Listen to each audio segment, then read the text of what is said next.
إقالة الكابتن سيد عبد الحفيظ من منصبه مديرا للكرة في النادي الأهلي. خبر رن على وسائل التواصل الاجتماعي وكان خبر رهيب جدا. عمرنا ما كناش نتخيل ان شخص زي ده وبالقوة دي وبالشراسة دي وبحجم الانجازات اللي مر النادي الأهلي في الفترة بتاعته ان يحصل معاه التصرف ده. بس احنا كجمهور النادي الاهلي وعشاق النادي الاهلي عمرنا ما نقدر نشكك في قدرات الاداره الخاصه بالنادي الاهلي، بس لينا بعض تحفظات وبعض تلميحات لان احنا من كتر عشقنا للنادي بقى لينا برضو شغف وحب ان احنا نقدر نستفسر طب ايه اللي حصل، طب ليه، طب الاحداث دي حصلت ليه، طب القرار ده اتاخد بناء على ايه. بس شيء ما نقدرش نرجع عنه او نغفل عنه ان كابتن سيد عبد الحفيظ ادى مهمته على اكمل وجه، عشان كده خلى المهمه ثقيله جدا على الطرف اللي هيجي بعده. يعني كابتن خالد بيبو المسؤوليه بقت على عاتقه قويه جدا لان كابتن سيد عبد الحفيظ خلاها ثقيله جدا على اللي جاي بعده. ليه؟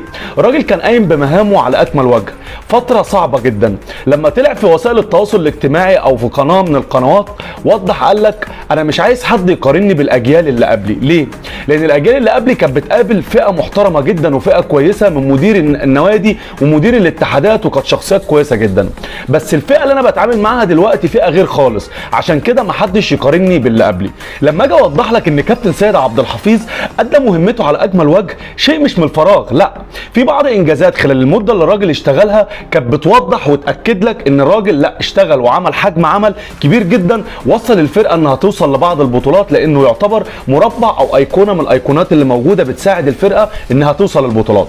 اولهم خلال المده بتاعته 6 دوري مصري، تاني حاجه 5 سوبر مصري، تالت حاجه 3 كاس مصر، 3 دوري ابطال افريقيا، 2 سوبر افريقي.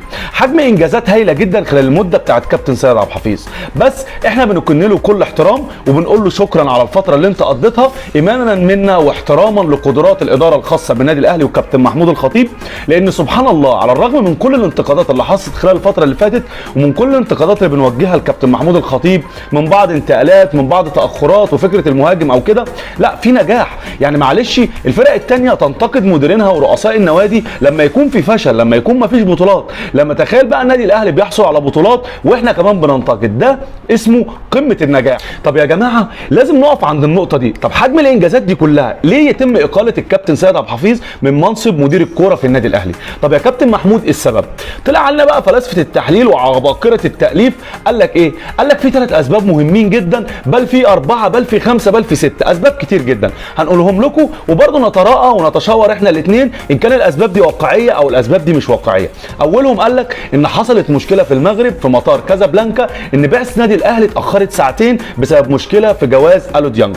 طب ايه علاقه الو ديانج بكابتن سيد عبد الحفيظ؟ لا، عندك مدير الكوره في اي نادي بيسبق الفريق، البعثه بتاعته بيسبق بالبلد اللي هو رايحها وبيحل مشاكل اداريه او اي اجراءات بحيث ان البعثه بتاعت الفرقه بتاعته اللي يتم فيها تروح الفرقه او تروح الفرقه بتاعته للبلد دي بسلام وتعود بسلام. فكابتن سيد عبد الحفيظ سافر قبل البعثه عشان يحل كل الاجراءات دي، فطبيعي لما حصلت المشكله دي مع الو ديانج في جواز السفر فطبيعي ان كولر هيتعصب، كمان كابتن محمود الخطيب هيتعصب. ده اللي تم ايضاحه من المشاكل اللي هي الخاصه بالكابتن سيد عبد الحفيظ. فكره ان احنا مصدقين او مش مصدقين بس ده تم ايضاحه. طب ايه الجزء الثاني؟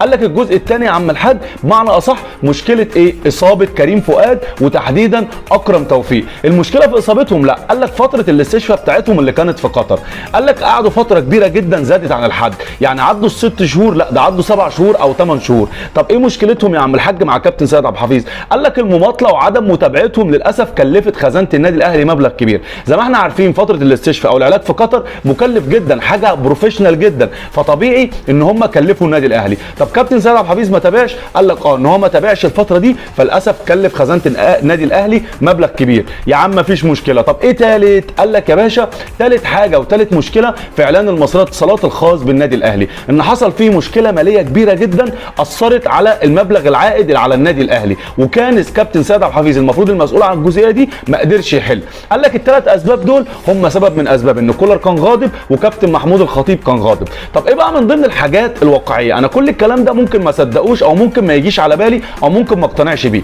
بس الحاجه اللي انا مقتنع بيها ومصدقها مشكله كبيره جدا هي خروج اللعيبه عن المألوف في الفتره اللي فاتت. لعيبه كتير جدا خرجت عن المألوف ومشاكل كتير جدا وتعصب في الملعب وخناقه ولعيبه بتتخانق مع بعض. اقول لك النقطه دي انا معاك وهنحط ايدينا على ايد بعض وهنأكد بمعنى اصح ان دي مشكله كبيره جدا في النادي الاهلي دلوقتي. طب يا عم عم هنتغاضى عن المشكله دي وهنقول مفيش مشكله. بس لازم اقول لك حاجه، فكره بقى ان انت تيجي تقول لي ان تم ازاله مرتضى منصور وبعد كده كابتن سيد عبد الحفيظ فالموضوع سياسي، لا مفيش الكلام ده خالص، مفيش الكلام ده خالص، لان الموضوع نابع من اداره النادي الاهلي. يعني كابتن محمود الخطيب هو اللي مسؤول عن القرار ده وليس كولر. طب كابتن حسام غالي ليه سبب في الكلام ده؟ لا، كابتن حسام غالي ملوش علاقه خالص، هو قرار نابع من كابتن محمود الخطيب ناتج ان هم فيهم ما بينهم تعامل. الراجل قال لك اجدد الدم الخاص بالفرقه، او بمعنى اصح ممكن يكون الراجل متفق مع كابتن سيد عبد الحفيظ لشغل منصب فيما بعد. عود نفسك ما تحكمش على الاحداث الا لما تعرف ايه اللي هيحصل، هتنتظر الفتره الجايه وهتعرف كابتن سيد عبد الحفيظ رايح فين. بس اللي انا هقوله لك دلوقتي هم 5 حلول لكابتن سيد عبد الحفيظ هو ممكن يشغل حاجه فيهم.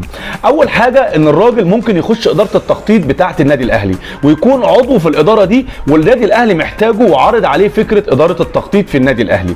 النادي الاهلي ساكت عن كده، لا في حل تاني النادي الاهلي عرضه على كابتن سيد عبد الحفيظ مقابل ان هو يوقع ويقول انا موافق. ايه هو؟ شركه الكوره اللي بيرقصها كابتن عدلي القيعي. طبعا دي برضو من ضمن الحاجات اللي النادي الاهلي هيحتاج لخبرات الكابتن سيد عبد الحفيظ فيها، ودول قرارين النادي الاهلي متوقف على موافقه الكابتن سيد عبد الحفيظ. طب ايه الخيار الثالث؟ الخيار الثالث ان هو يشغل نفس المنصب المدير الاداري الخاص بالنادي او مدير الكوره الخاص بالنادي في نادي اخر، ودي بصراحه ما رجحهاش، يعني التفكير الثالث ده ما رجحوش خالص ان كابتن سيد عبد الحفيظ ممكن يسيب النادي الاهلي او يشغل منصب مدير كوره في اي فريق ثاني. رابع حاجه معانا هو ممكن الراجل ياخد راحه طويله خالص الفتره اللي جايه، معنى اصح بقى من كتر المشاكل ومن كتر الضغط العصبي اللي كان عليه الفتره اللي فاتت ممكن يريح خالص ويبعد عن الساحره المستديره، وبعد كده يرجع يشغل منصب من مناصب النادي الاهلي عرضوا عليه. طب 5 حاجه معانا هو الاعلام. كابتن سيد عبد الحفيظ لو رجعت السجل بتاعه الخاص بالفتره القديمه او ما قبل مدير الكره في النادي الاهلي، راجل شغل في منصب في بعض القنوات وطلع في بعض القنوات الرياضيه والاعلاميه، وكان يعتبر ذو قيمه وذو شخصيه في بعض القنوات دي. فعشان كده هم دول ال5 حلول اللي قدام سيد عبد الحفيظ الفتره اللي جايه، واحنا بس مطالب مننا ان احنا نتفرج وننتظر الفتره اللي جايه، وما تخليش حد يضحك عليك ويسبق الاحداث ويقول لك كابتن سيد عبد الحفيظ هنا او كابتن سيد عبد الحفيظ هنا، عشان ممكن كابتن سيد عبد الحفيظ يكون في حته وانا وانت نعرفها. وبكده تكون نهايه الحلقه معانا النهارده، اتمنى تكون الحلقه عجبتكم. شكرا ليك يا كابتن سيد عبد الحفيظ فتره تواجدك في النادي الاهلي. اتمنى من كل عشاقنا نعمل لايك للحلقه دي ونعمل اشتراك في القناه ونفعل زر الجرس بحيث نجيلكم كل جديد. وشكرا لمتابعتكم لينا قناه ابراهيم مش فايق.